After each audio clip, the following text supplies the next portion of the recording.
একদিন ছোট ছেলে আবির স্কুল থেকে ফিরে বাড়িতে এসে ভাবল, আজ আমি একদম নতুন কিছু করব। সে ভাবল, আমি আমার গ্রামে থাকা সব বন্ধুর সাথে একটা বড় অভিযান করব। আবির তার বন্ধু রিফাত, সুমি আর রুমিকে ডেকে বলল, চল সবাই একসাথে একটা বড় রহস্যের সন্ধানে যাই। সবাই খুব উচ্ছ্বসিত হয়ে বলল, হ্যাঁ হ্যাঁ, অবশ্যই। কী রহস্য? তারা ঠিক করল, গ্রামের পেছনে একটা পুরনো জঙ্গল আছে, যেখানে অনেক দিন আগে একটা গুপ্তধন লুকানো ছিল। তারা ঠিক করল, আজ তারা সেই গুপ্তধন খুঁজবে।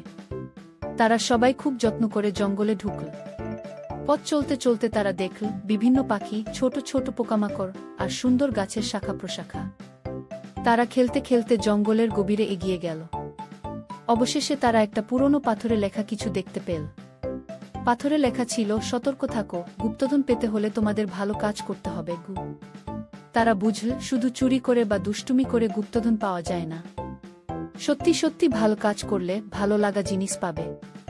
তারা তখন সবাই সিদ্ধান্ত নিল, যদি তারা গ্রামের জন্য কিছু করে, তাহলে তারাই আসল গুপ্তধন পাবে। তারা গ্রামে ফিরে এসে ছোট ছোট সাহায্য করে, গাছ লাগায়, ঝাড়ু দেয় ও সবাইকে হাসি দেয়। শেষে তারা বুঝল যে সত্যিকারের গুপ্তধন হলো ভালো কাজ, বন্ধু ও পরিবারের ভালোবাসা। তারা অনেক খুশি হয়ে বাড়ি ফিরল আর ভাবল, জীবনটা আসলেই এক অসাধারণ অভিযান।